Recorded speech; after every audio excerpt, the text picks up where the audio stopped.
Perkenalkan, nama saya Cesensia Angelica Timbulebu. Saya Maria Melita Manikeli. Kami dari kelas 11 IPS 2. Kami akan membahas tentang mitigasi bencana alam. Mitigasi bencana adalah serangkaian upaya untuk mengurangi risiko bencana, baik melalui pembangunan fisik maupun penyadaran dan peningkatan kemampuan menghadapi ancaman bencana. Bencana alam yang akan kami angkat adalah bencana alam gempa bumi yang pertama kali terjadi di Sumba pada tahun 2021. Badan Meteorologi, Klimatologi, dan Geofisika atau BMKG menyatakan bahwa gempa yang mengguncang Pulau Sumba, Provinsi Nusa Tenggara Timur, NTT, pada Jumat pagi sebagai gempa dahsyat yang dirasakan pertama kalinya pada tahun 2021 dengan kekuatan magnitudo 5,0. Gempa Sumba yang terjadi merupakan jenis gempa berkedalaman menengah akibat adanya deformasi bantuan pada bagian slab lempeng Indo-Australia yang tersubduksi di bawah Kepulauan Sunda Kecil, NTB sampai NTT. Berikutnya, kami akan membahas tentang tahapan dalam bencana. Yang pertama, tahap prabencana.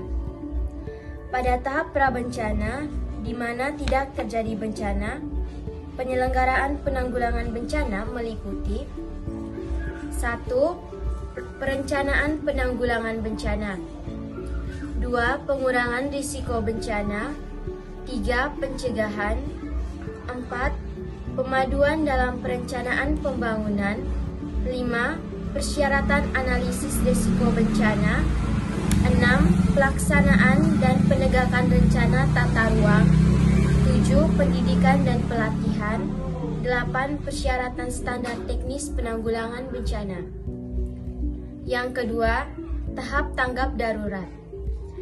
Tanggap darurat bencana adalah serangkaian kegiatan yang dilakukan dengan segera pada saat kejadian bencana untuk menangani dampak buruk yang ditimbulkan, yang meliputi kegiatan penyelamatan dan evakuasi korban, harta benda, pemenuhan kebutuhan dasar, perlindungan, pengurusan pengungsi, penyelamatan, serta pemulihan prasarana dan sarana.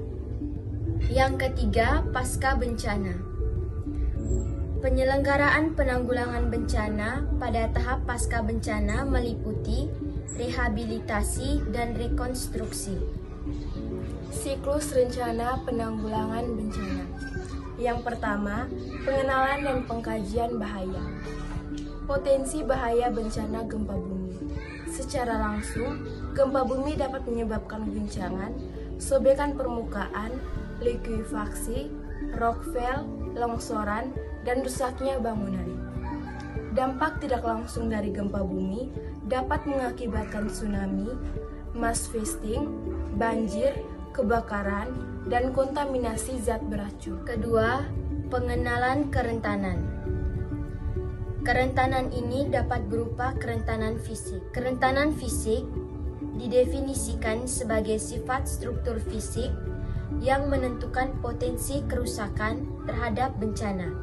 Kerentanan ekonomi. Kerentanan ekonomi merupakan kondisi perekonomian yang rentan terhadap guncangan luar dan semakin meningkat akibat adanya keterbukaan ekonomi. Kerentanan sosial.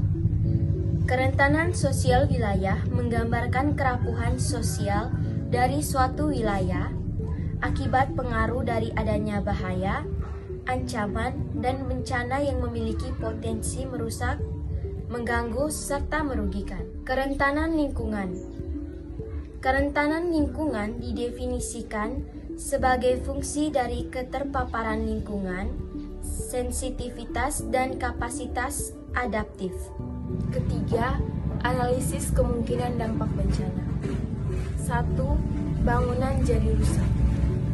Gempa bumi bisa menimbulkan kerusakan yang cukup parah pada bangunan seperti rumah, sekolah, gedung kantor, dan mal. Bila getaran gempanya besar, bangunan itu bisa saja roboh atau hancur, akibatnya bisa terjadi korban jiwa. 2. Kerusakan instalasi. Guncangan gempa bisa menyebabkan instalasi air, gas, dan listrik rusak. Instalasi air yang rusak mengakibatkan banyak orang sulit mendapat air bersih setelah gempa terjadi. Instalasi gas yang rusak bisa menyebabkan terjadinya ledakan atau kebakaran. Begitu juga dengan instalasi listrik yang rusak, bila ada kabel listrik yang terbuka, bisa menimbulkan korsleting dan membahayakan orang di sekitarnya. 3. Tanah longsor. Saat tanah bergetar akibat gempa bumi, tanah di dataran tinggi atau tebing sangat mungkin mengalami longsor. Dan pada daerah dataran rendah, bisa juga terjadi tanah amblas karena permukaan tanah mengalami penurunan dan tidak stabil akibat getaran gempa. Selain itu, gempa juga bisa menyebabkan tanah menjadi rusak, tanah persawahan, tanah perkebunan, tanah jalan raya bisa retak bahkan berlubang setelah terjadinya. 4. Banjir. Bila getaran gempa sangat tinggi, bisa menyebabkan dinding bendungan air menjadi retak bahkan hancur. Air di bendungan bisa meluap kemana-mana dan mengakibatkan banjir ke berbagai daerah. Sekian dan terima kasih.